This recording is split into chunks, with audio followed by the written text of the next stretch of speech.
Hello, everyone, and welcome to the first South Africa-Spain Research Forum, in which we will explore the transfer of knowledge between South Africa and Spain and South Africa. First, I would like to thank all the people that have collaborated in organizing this forum, and to the chairs and speakers, and of course to the Embassy of Spain for their support. So that's why the Ambassador of Spain, Carlos Fernández-Arias Minuesa, is going to introduce this forum. Carlos has been in the Spanish diplomacy since 1987 and has been destined to Bonn, Paris, the European Union, and has been the Ambassador of Spain in South Africa since 2017. So, without further delay, let's have. Okay, thank you very much for the invitation, and good morning to all the participants. It is really a great pleasure, as you say, that for me as an Ambassador of Spain, and of course we have been in the very beginning of the creation of this Spanish research forum or researchers forum to inaugurate this first forum in a way.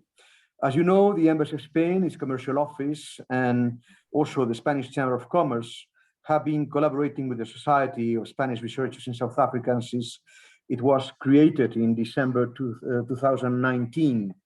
And we are promoting its constitution, and we are really following its excellent work, organizing different webinar series during the pandemic, and also other activities and events like this forum. So we are very happy, and I'm very personally happy to participate in the opening of it. Actually, one of the missions of the embassy is to promote the Spanish language. We are not talking Spanish, but also the Spanish culture. And culture is also the research, investigation, science. We like to disseminate the scientific and technological work that Spanish researchers are, and companies also, and to stimulate the bilateral cooperation on science and technology here in South Africa, with universities, with other institutions, but also abroad. So these kind of forums are really a very important instrument to do so. The scientific and technological diplomacy, as we like to call it, constitute or contributes to nurture a modern, innovative, and advanced perception of Spain in the world. We have very good researchers in most fields of the scientific knowledge in our universities, our institutions, which are some of them very well known, and the work that this Society of Spanish Researchers in South Africa is doing should be promoted, and that's why we encourage you, and we are so happy to participate in whatever event you are organizing. So with no more words, I just want to thank you, all of you who has been in the organizing of this event, the speakers who have accepted to contribute and to collaborate in this forum, and I hope that it's going to be a successful one, and I hope that all the viewers will enjoy it. Thank you very much for inviting me. For your kind words.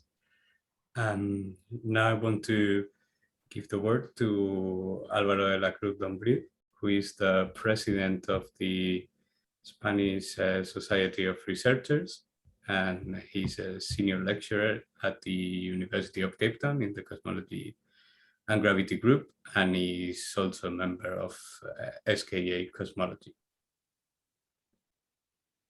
Thank you very much. Good morning to everybody.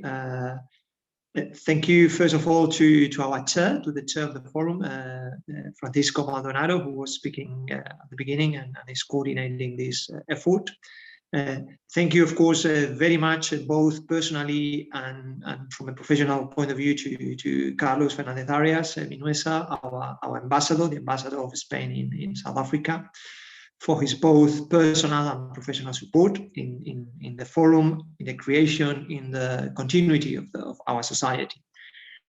I think has been already said, and I'm going to be extremely brief because I think everybody's looking forward to listening to our speakers and to open the debate, if any.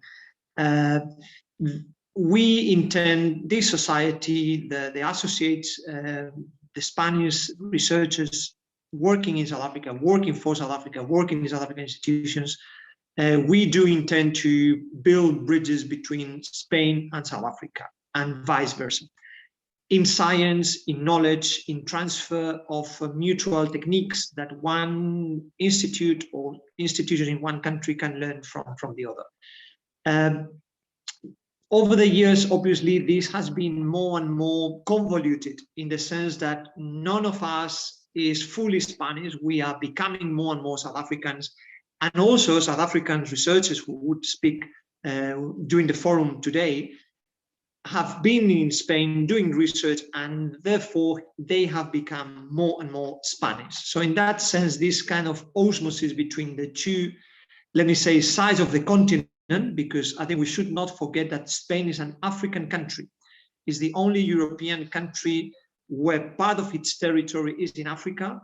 Around 2 million Spaniards live in Africa and they live in Spain. They have not left Spain. They have not left Spain and they have not left Africa. They still live in Africa. So we are a big bicontinental country with obviously an interest in the African Union, with a firm intention of the Spanish government to promote the relations with Africa at the same stage, with pure partners, let's say.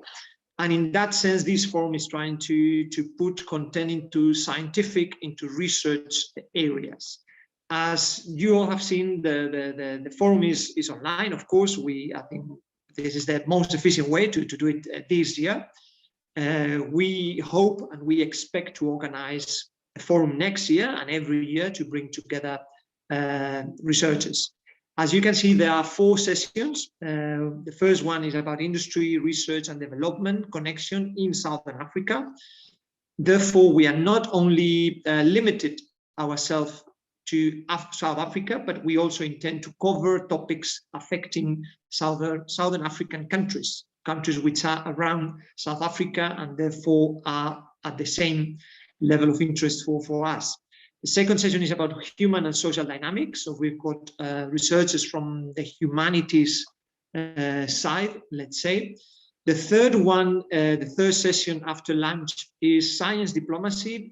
Our ambassador was mentioning this effort in putting science at the same level as economy, defense, sport, cultural relations, in relations between countries. And I think Spain and South Africa have been very effective lately in promoting us, let's say, researchers. So we are visible for society and we benefit society. And our last session, obviously, after the afternoon coffee break, is about the global climate change and global challenges and research on the geographic advantage areas in which South Africa is. Paleontology, astronomy, etc., just to mention a few. So let me thank you all, the speakers, of course, the chairs, our chair of the forum, Francisco, for this effort. I think it's going to be a lovely Friday to enjoy, to sit down, to relax, and to learn what our colleagues in different domains do, to pose questions, of course. I would like to thank, finally, to finish, and I will not take more time, our executive committee, the members of the society who now are taking the reins since last year. Some of them, or all of them, actually are going to be in the forum along the day, of course. And also, as our ambassador mentioned, the society was created at the end of 2019.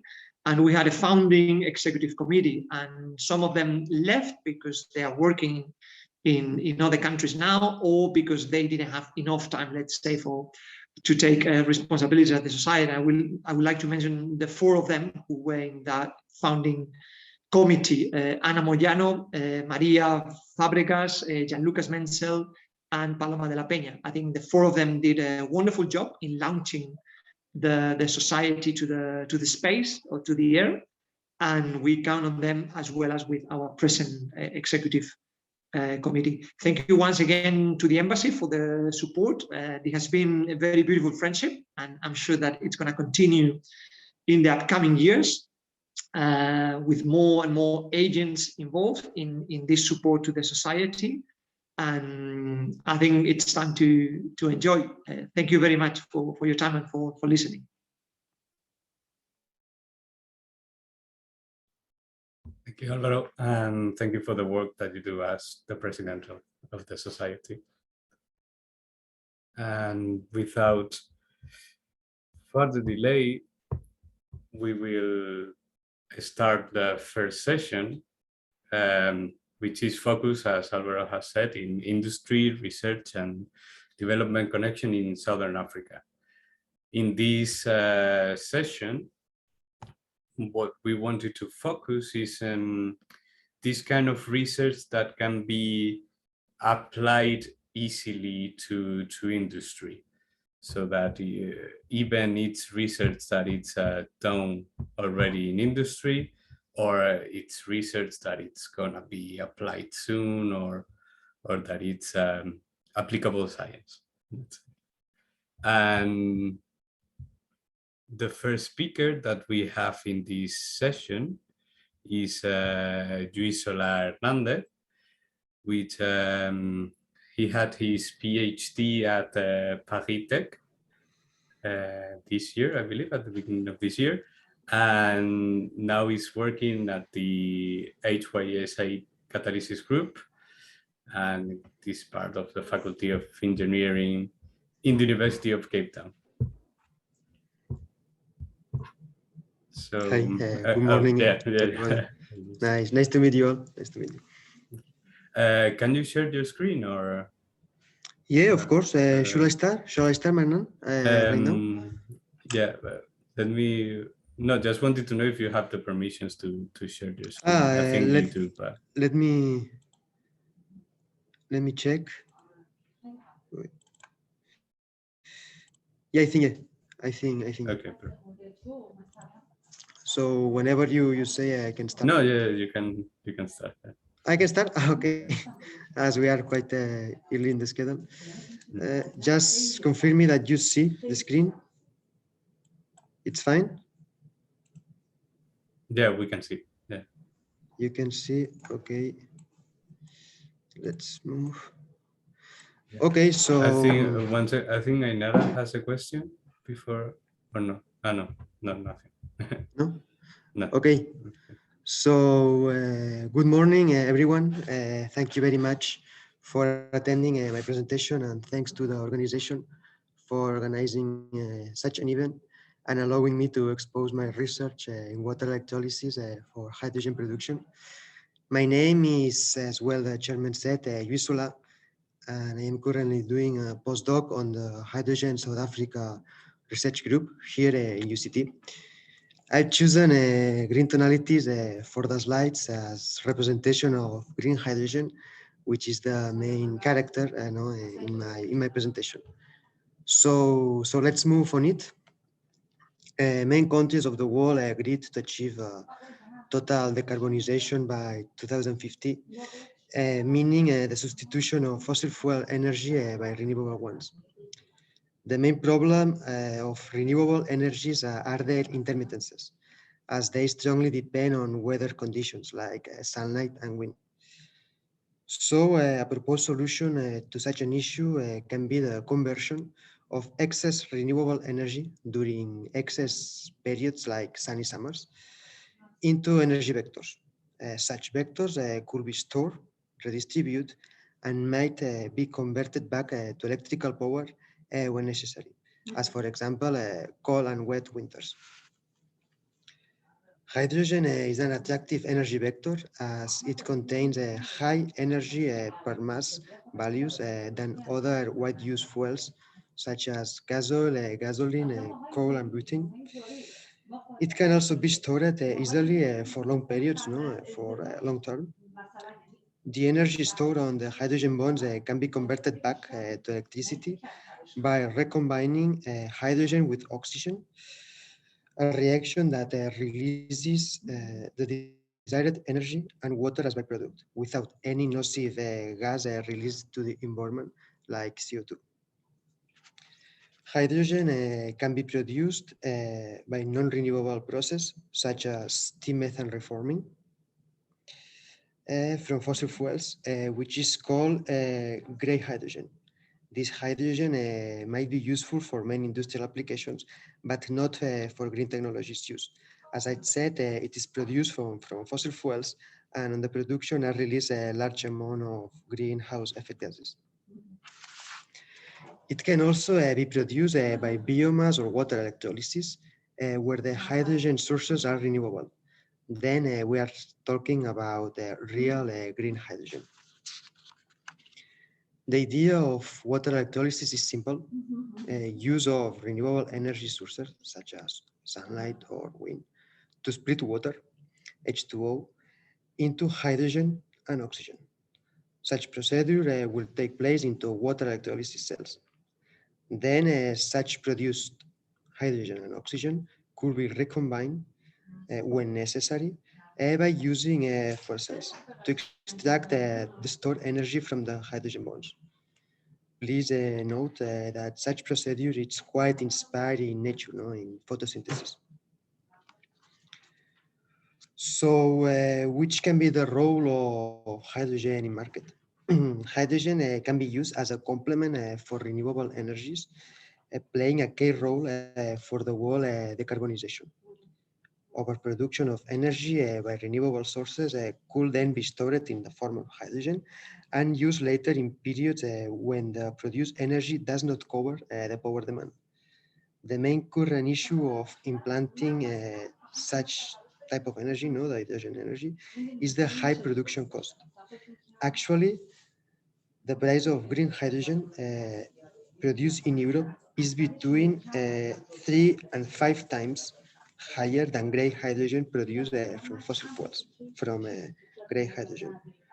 Solutions for reducing such high cost are different. For example, production of hydrogen on regions with abundant availability in renewable energies, and further development of water electrolysis devices. So first of all, let's talk about production on regions with abundant renewable energies. Here we have a world map taken from the International Energy Agency in the report of 2018 with the predicted hydrogen cost in the long term. We can see that in the red colored areas, hydrogen costs are predicted to be under $1.6 kilo, a similar price to the current gray hydrogen cost. Regions of South Africa and South Spain, for example, are excellent candidates for future green hydrogen production, as they have a lot of sunlight and wind access. So, taking into account the energy per mass values that I exposed before in the first slide, and the current prices of the wide used fossil fuels, such as gasoil or gasoline, energy prices will be cheaper in such a predicted scenario with the use of hydrogen. So let's move to the other proposed solution, which consists of further development of water electrolysis technology. Currently, there are 3 main electrolysis technology: alkaline water electrolysis, which perform in alkaline conditions; oxide water electrolysis that needs to work in high temperatures, around 600 degrees; and the most promising one, proton exchange membrane water electrolysis. Such cells are the more promising ones because they have high efficiency. The technology is near term, it's closer than the technology of the other, especially for the oxide water electrolysis. It allows to operate and obtain hydrogen in high pressure, so then we don't have to compress it. And for me, in my opinion, the most important one is the easy coupling with the intermittent renewable energies. As we know, sunlight and wind, they are not permanent. I mean, they are intermittent. For example, here in Cape Town, no? One day we have very windy day, then we have sun, then it's cloudy, then we have wind again, then it's sunny again. So it's very important that these technologies are able, no, to follow, no, that intermittence of nature. Proton exchange membrane water electrolysis devices operate at low temperatures, which is an advantage, meaning less consumption. No, we don't have to heat it very much. It's less than the 600, no, of other cells. They consist in two compartments: the anode side, where water is split into oxygen and protons, and the cathode side, where protons are recombined with electrons to generate hydrogen. Between both compartments, there is a proton permeable membrane that acts as a solid electrolyte. The main drawbacks of such promising technology are on the anode side of the device, where water is split into oxygen on the so-called water oxidation reaction. Most efficient catalysts for such reaction are based on iridium, and it used to corrode more than desired. And to top it all, such catalysts are normally made of scarce and very expensive metals. I would like to remark that 75% of the iridium world reserves are here, located in the means of South Africa. With such drawbacks, currently it's not possible to bring such technology to larger production scales. We are talking about the giga scale, no? And cover the energy demand. So it has to improve. Currently, the main research lines are strongly focused on reducing the required iridium amount on the anode side. Currently, we are using around 2 milligrams per centimeter square, and the goal is to reduce 40 times. And they are also trying to enhance the iridium catalyst efficiency above 70%, more efficiency, less catalyst that you need, and also enhance the lifetime of such catalyst. More lifespan of the catalyst, less catalyst you have to buy or need, so less is the price. The main followed strategies to tackle such an issue by the scientific community are, first of all, to reduce the catalyst particle sizes from the microscale onto the nanoscale. By this way, we improve the catalyst utilization by increasing the surface per volume ratio. Mix iridium catalyst with potential booster is another solution, and use cheap and resistant catalyst supports to enhance catalyst stability. By using these last two strategies, we enhance the power of this catalyst, and also we assure that his lifespan, life of time, it's longer. And finally, I would love to explain to you briefly what we do in the HySA catalysis group here in UCT. We mainly focus on the development of catalyst layers for real proton exchange membrane and water electrolysis cells. For such goal, we use already available and commercial catalysts, what we call Generation 1. We also use to develop our own catalysts, and commercial own catalysts, what we call Generation 2.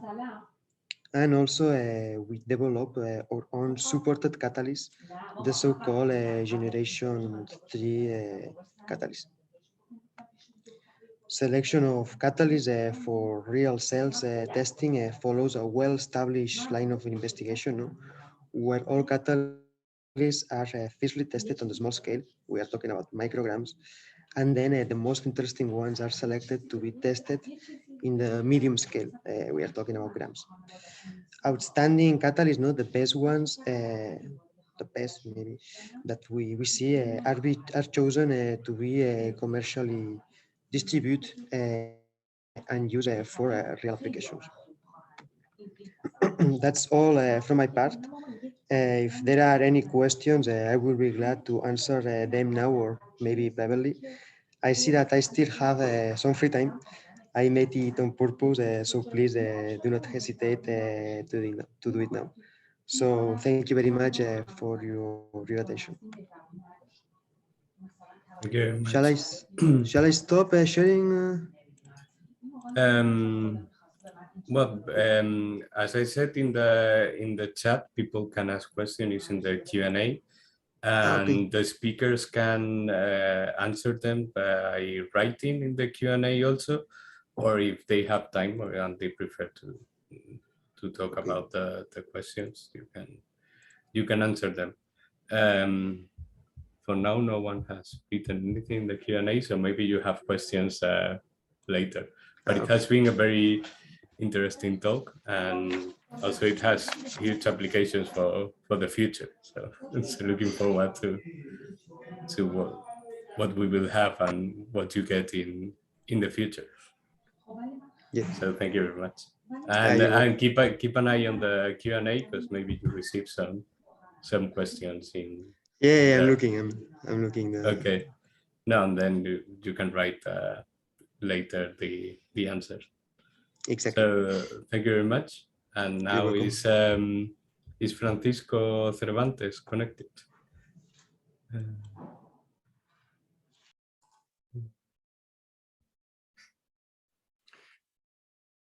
Hi. Oh. Hi, Pepe. Okay. Hi, everyone. So yes. Yeah. No, so I wanted to to present you because the next speaker that we have is Francisco Cervantes, who did his PhD at the University of Cape Town, and is now working as a postdoctoral researcher in the South African National Biodiversity Institute. And one of his research aims is to explore the effect of humanity on its impact on biodiversity.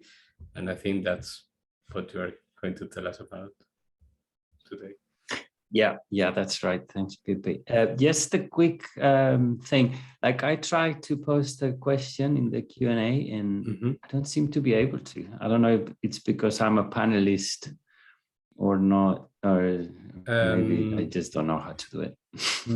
Maybe the panelists can write them in the chat, because the Q&A, I think only the attendees can write. Yeah. Okay, then I will post a question afterwards for Lluis, if that's okay. Okay, perfect. All right, so let me share my screen.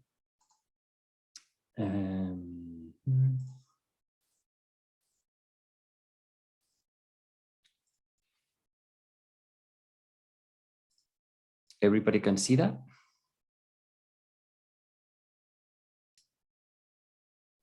Yes, it can be seen. Okay, thanks.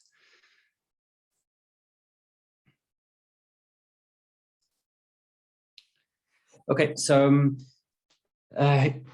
yeah, as Pepe mentioned, I'm a postdoc at South African National Biodiversity Institute, also at the Center for Statistics in Ecology, Environment and Conservation, and I'm usually always found between different fields. So I work in biodiversity conservation, but I've worked quite a bit with renewable energies. And I'm an ecologist, but also working in statistics. So I'm kind of always between fields. And today I want to talk about some research that we've been doing in the last couple of years regarding the effects of wind energy production on endangered bird populations.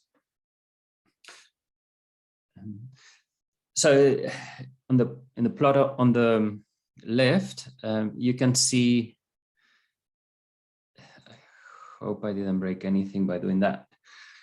You can see the installed capacity of wind energy both in South Africa and Spain. So the development of wind energy in Spain began around the 1990s, and in South Africa it only started in around 2012.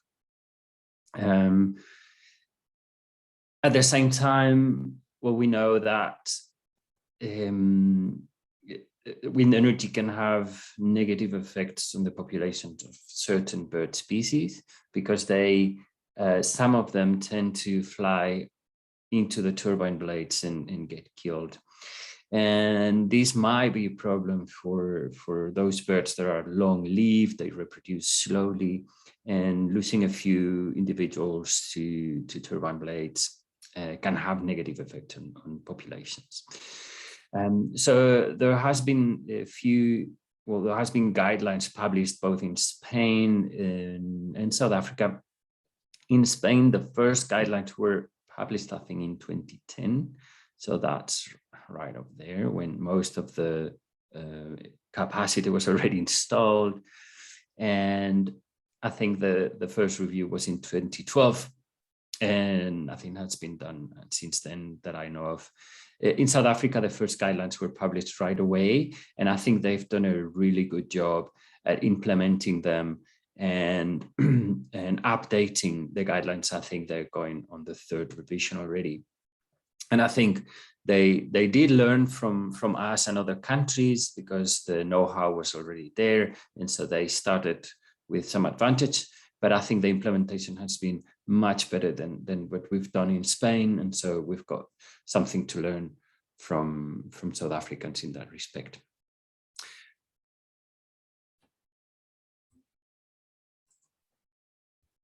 Okay, so I'm going to be focusing on the South African situation now because that's where most development is taking place. And I think we're very much needed research. A lot of research is needed. Sorry. So South Africa plans to install 17 or almost 18 gigawatts of very much needed wind energy. So we really need wind energy.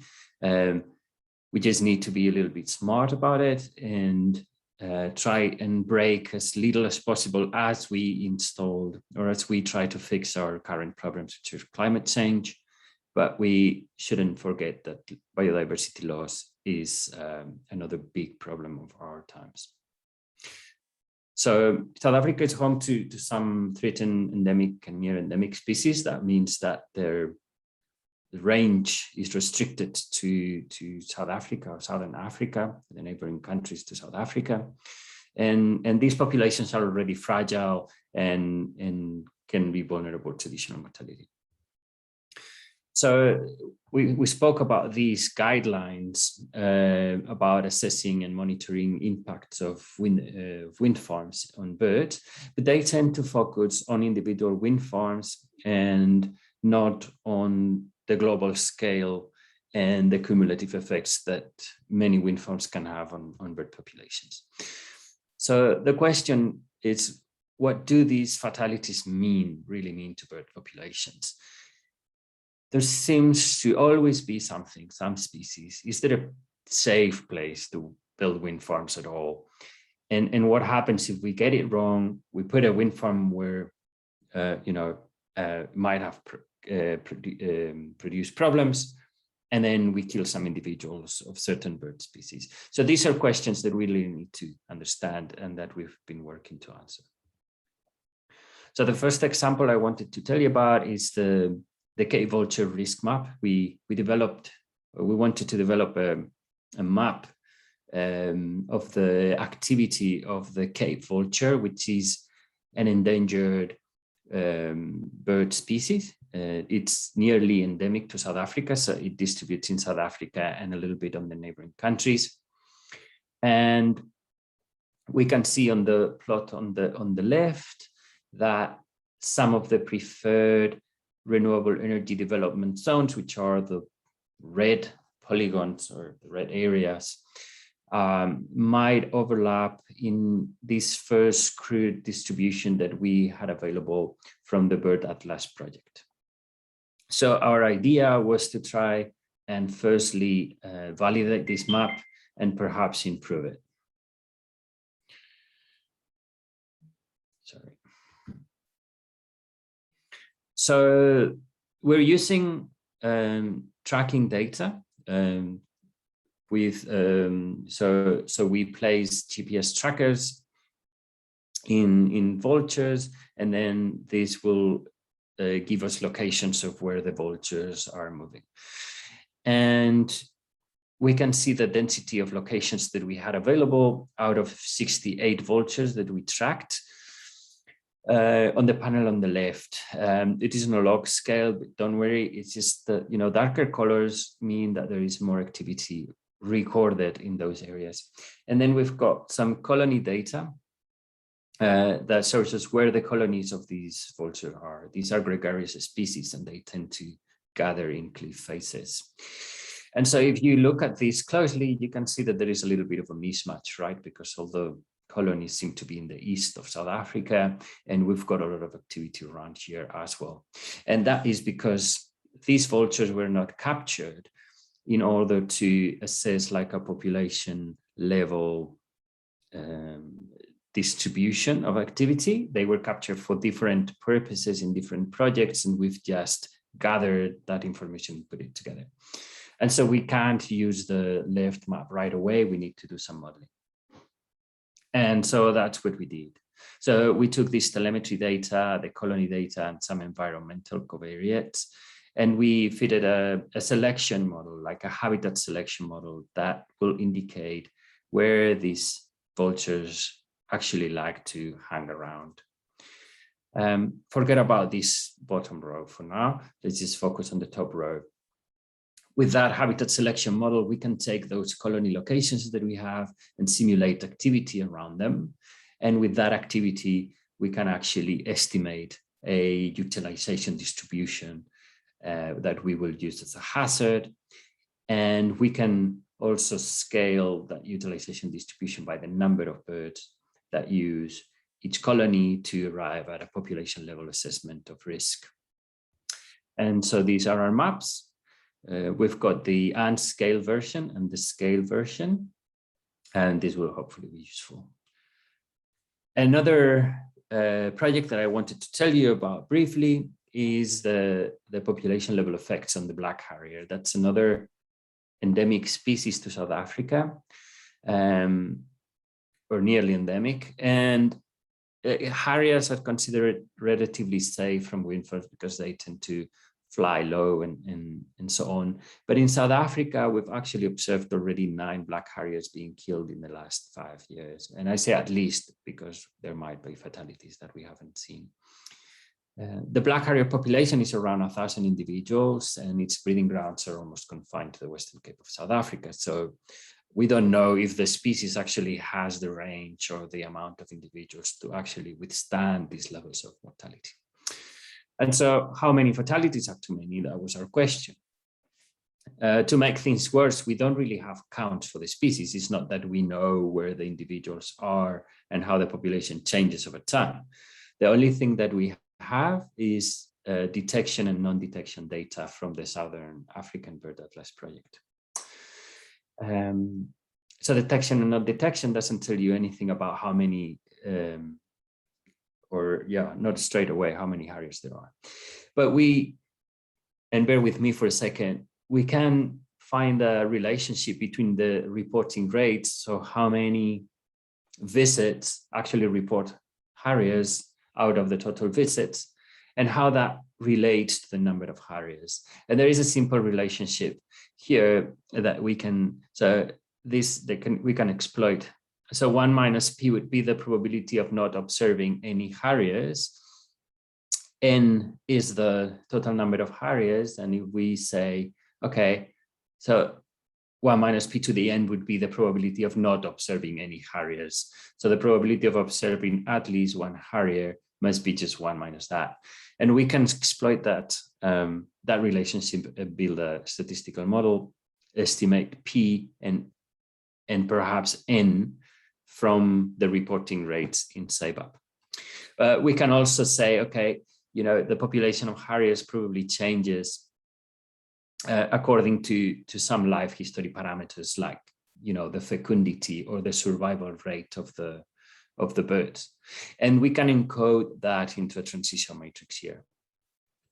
And so we can put all this together, make like a diagram of the life history of the harrier, in which fledglings survive at a certain rate, and become adults that survive at a certain rate and become adults, and these reproduce at a certain rate as well to produce more fledglings. We can encode all this in the matrix A, and we can combine it with this relationship up here, and we can estimate the life history parameters, and with them we can simulate Black Harrier populations. And so here we see what we would expect the population of Black Harriers to do as we extract, let's say, adult individuals from the population by, for example, wind farms or really any other cause. And so we see that, you know, with every individual, we really accelerate the probability of extinction of the species.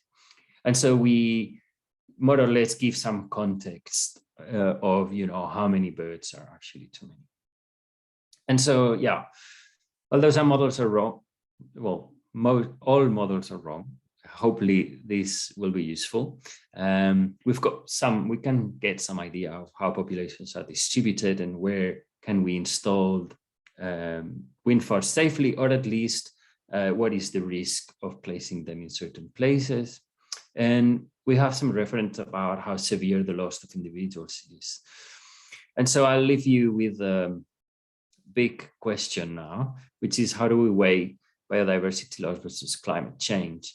Even thinking that, you know, we've got two problems that are intimately intertwined, and you know that we need to address together.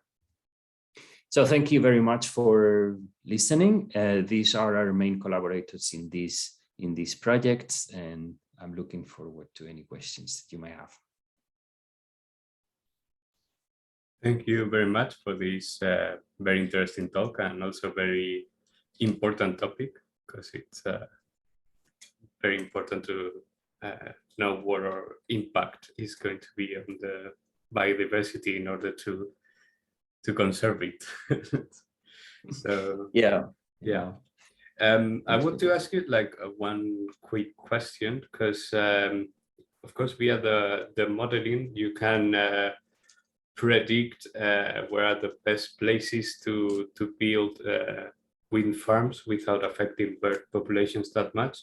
But are there like any laws in South Africa that you know that protect the birds when the wind farms are already constructed?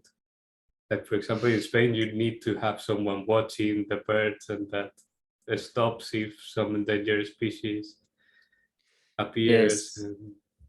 So I don't think there is any laws that are applicable straight away.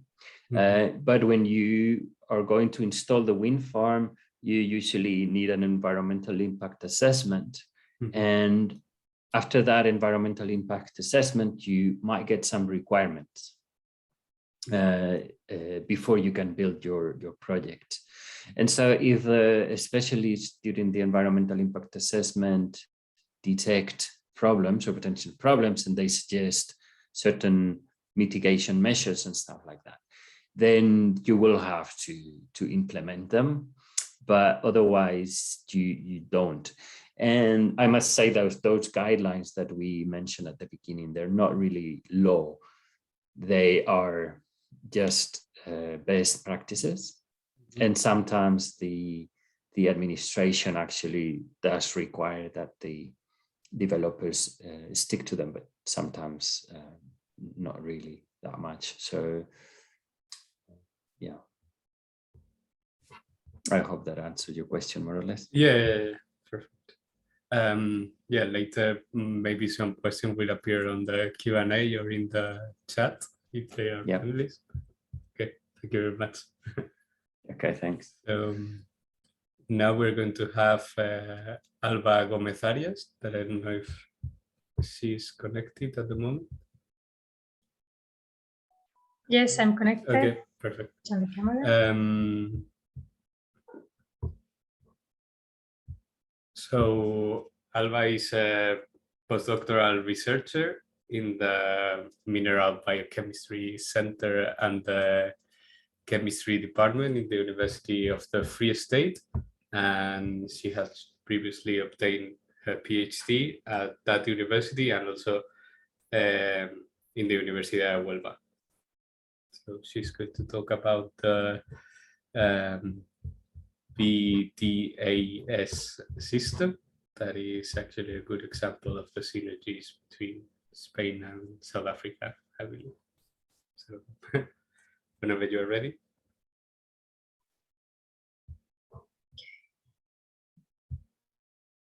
Thank you. Can you see on my screen? Yeah. Okay. Thank you. Yes. So today I'm going to speak about the BDAS system. But before I speak about this system, that it can be a profitable water treatment system, I want to start with the antecessor, which is the DAS system. DAS stands for Dispersed Alkaline Substrate.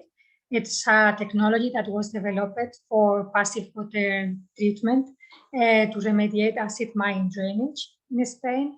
And it was developed by the University of Catalonia with SSIC and the University of Huelva together. Basically, it consists in a fine-grained alkaline reagent that we're using calcite and magnesium oxide. I'm going to speak about the calcite later. And they mix that reagent with wood chips. Normally, most passive water treatment, they have problems with passivation and clogging. So after a short period of time, those systems stop working. So the improvement of this system is that by mixing it with wood chips, they create a higher porosity. So the passivation and the clogging was not a problem anymore thanks to this innovation. So here in South Africa, when we try to use the DAS system, we encounter some problems because it's very common in South Africa to have alkaline mine drainage. And even if they are acid, sometimes they have very high concentration of sulfate. And those was elements and problems that the traditional DAS was not able to solve. So we developed the BDAS system. The B stands for the barium carbonate. So between the modifications that we did to the previous DAS system, we have this is a semi-passive treatment because we use energy to pump the water up to the first reservoir that you can see here at your right. And then from there, it will go gravitationally through the entire system. And it can remediate both acid and alkaline water. It was developed here in South Africa at the University of the Free State. And in this case, in place of mixing the reagent with the calcium carbonate, with the calcite, we mix it, the reagent with the wood chips, we mix the reagent with the wood shaving. So we are not only changing the reagent, it was previously calcite or magnesium oxide to barium carbonate, but we also change the mixture from wood chips to wood shaving, because then we are avoiding the SRB, the sulfate-reducing bacteria, to grow in this environment. And we also include a cascade to reoxygenate the water, because the reaction that occurs with the barium carbonate is an oxygen-consuming reaction, so the oxygen was depleted throughout the treatment. And we have few pilot plants that were installed here in South Africa. This is the last one that we were treating 10 cubic meters. But today I want to speak about one specific case that is where I focus my PhD about. And this is also one place in South Africa. It's near to the Kruger National Park. Here in green, you can see that is the Kruger National Park. And just by the border of the park, we have the Palabora Industrial Complex. Here there is few mines and other industries that work together, and this is where we wanted to install the BDAS system and make it a profitable water treatment system. So the reason why the mines are here is because of the Palabora Igneous Complex.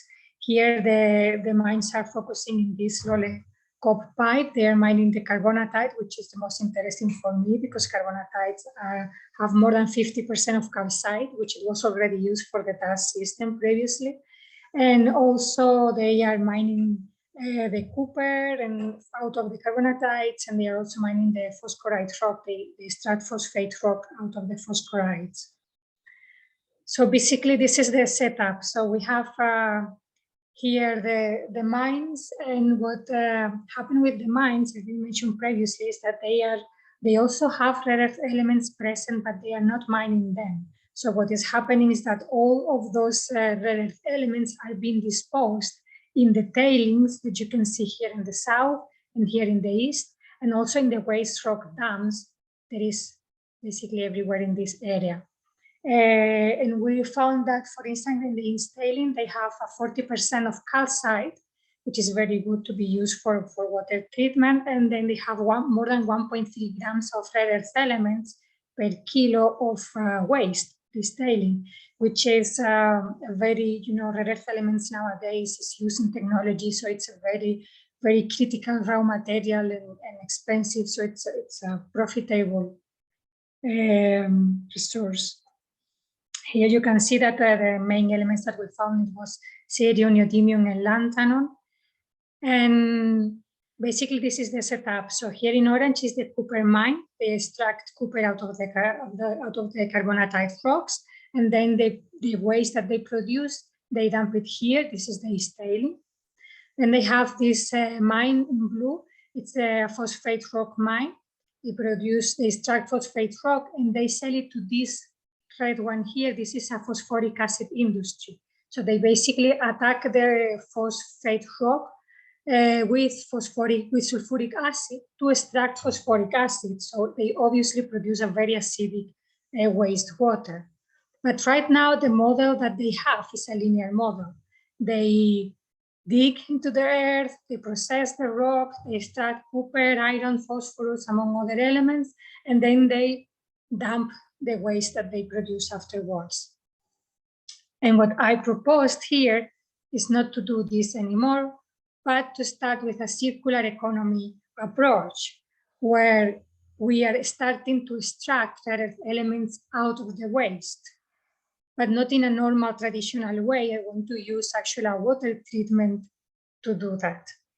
So basically, both mines they are mining alkaline rocks, so they produce alkaline mine drainage, which is not that harmful for the environment or the people as the acid drainage. Is actually this little one here, the one that is producing the most toxic water, because it's very acidic, very high in sulfates and phosphates and heavy metals. As you can see here, they have high concentration of almost everything in the periodic table, including rare earth elements. They have up to 7 milligrams per liter of rare earth elements, which is quite high for a normal wastewater from an industry. So what I did is I developed or I designed a particular dust system where I mixed the traditional dust that use the calcite with the B-dust system, but in place of putting a normal calcite that you buy, I put the tailing material, which is a waste for that mine. So it's something that the treatment will get for free out of no cost. And it has also the rare earth elements, and it has the neutralization capacity. So it's going to help to reduce the cost of the water treatment, and also it's going to help to get even better results that you would get with a normal dust or a B-dust system alone. So the water will, the acid water that we are about to treat will go first for the first reactor A or column A, where the wood shaving is mixed with the tailing, and then it will go to the second column or reactor B, where the wood shaving is mixed with the barium carbonate in powder. And these were the results that we were getting. So we could see that the pH was increased from 1.2, 1.3 all the way up to 6. We could reduce the conductivity and TDS up to 75%. And there was also a 95% removal of sulfate. You have to think that the sulfate, we are removing 12,000 milligrams per liter, which is quite an achievement. Also, the heavy metals were removed up to 80 or 100%. The trivalent metals were removed already in the first reactor. So I haven't explained, but this orange one, this is the inlet water. Then in green is what is happening in the first reactor with the tailing. and the second one is what is happening inside the second reactor here in blue with the VIDAS system. Then the divalent metals, which are normally more difficult to remove with a just normal alkalinization process, it was actually removed in the second reactor, basically. And as you can see here, we reached this 80 to 100%. But now what happens with the rare earth is a very interesting thing. Normally the mines, they struggle to separate rare earth elements from radionuclides, like uranium, thorium, etc. So in this case, we were able, or the system was able to precipitate rare earth elements in the first column. As you can see here, there is actually an increase in rare earth elements at the top of the column, and that is because the acid water dissolved the calcite and the phosphate minerals that contain rare earth elements. So they are released to the water, but as the pH keeps on increasing, they reprecipitate downwards. So you see by port 2, port 3, they are almost completely precipitated already. However, the uranium, no. The uranium, it keeps on oscillating throughout the column until it gets to column B. Here, the barium carbonates make the uranium to fully precipitate in this column. So there is no uranium in the water after the treatment. And what we found out when we finished the experiment, this was running for 6 months, we opened the reactors, and this is what we found. We saw that actually in the first reactor, there was almost no uranium precipitated. All the uranium is precipitated actually in the second reactor. It was found there. While in the first reactor, we have almost all the rare earth element. That means that we might be able to process this concentrated in the first column and make a sellable and get a sellable byproduct. When we analyzed the first column by SEM PDS, we could see that it was expected the calcite minerals were dissolved because this is what increased the pH and improved the water. But around all the minerals that were left, there was this cementation produced that it was actually a newly formed phosphate mineral that was enriched in the rare earth elements. So to conclude, we could see that the East tailing can be used to neutralize acid water, that it helps to the beta system to improve the performance, and it can reduce conductivity in TDS above 75%, including 95% of sulfate removal and 80 to 100% of both divalent, trivalent elements were removed, including the uranium. And because the uranium was removed in a different section of the water treatment, the rare earth elements that were precipitated in the first column generated a byproduct that is sellable. So we have in that first column an enrichment in the rare earth elements, while in the second column what we have is barium sulfate, which is also a sellable product, and calcium carbonate that are new formed. Since the East tailing have about 1.4 grams per kilo of rare earth element, of which cerium, neodymium, and lanthanum were the main rare earth elements, we could see that taking into account that the entire East tailing has an approximate of 4 million tons, we could extract a value of $16 billion by using this water treatment system where the tailing is used to remediate or neutralize the extreme acidic water. So we are here developing a system that is not only useful, it's also feasible, and it may not only be zero waste, zero cost water treatment, but it also may be a profitable activity, which it will give more interest for the mines and industry to treat their water. Thank you. Thank you very much, Alba, for this very interesting research. The fact that treating your waste, you can get a lot of profit. It's like a very interesting idea. And what I wanted to ask you if it's either this DAS or BDAS system has been implemented in some mines already, or it's still Yes, research? so no, it's already in the mines. So the first pictures I show about the BDAS system, it's in 3 different mines here in South Africa where it has been implemented. It has also been implemented already in Spain.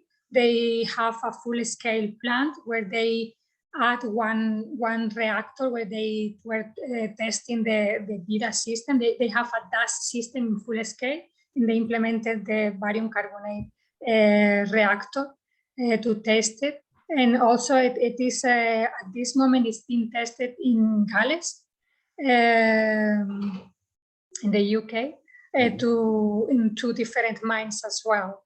They have been tested not only in the lab, but also in the pilot scales in all those mines. And we are now in conversation with 2 different mines where they want to go to full scale with this system, actually. Perfect.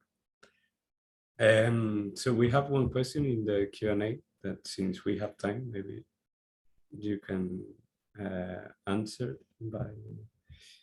by speaking, and it's how did you cope with the issue of chromium? That was it chromium 3 or chromium 6? And the system includes cation and chromium 6 existing as an anion. Yeah, I mean, you can. Yes, Yeah. let me maybe show you the image. I think I did include that. Not sure if I did include the chromium here. Let me share the screen.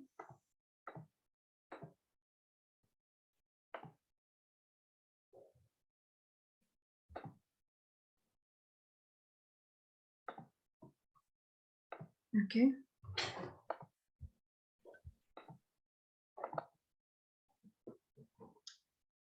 So the thing is, all the chromium, it was basically removed. So once the chromium precipitated, is now encapsulated in a mineral which is stable. So I didn't really analyze if it was chromium 3 or chromium 6, as when you do ICP analysis, you just get the total chromium concentration, the total elemental concentration. But in this case, I didn't pay attention to I mean, I could have done the analysis to distinguish between chromium C and chromium 3 and 6, sorry, but it was not necessary from the point of view that once the element it is removed and it has precipitated inside a mineral structure, now it's not accessible, it's not bioaccessible, so it's not dangerous for the environment anymore. I hope this answered your question. Yeah, I hope it's answered. If not, they will ask again on the Q&A later. So now we will have a coffee break till, let me check, till 11 in South African time, when we will begin the session 2 of Human and Social Dynamics.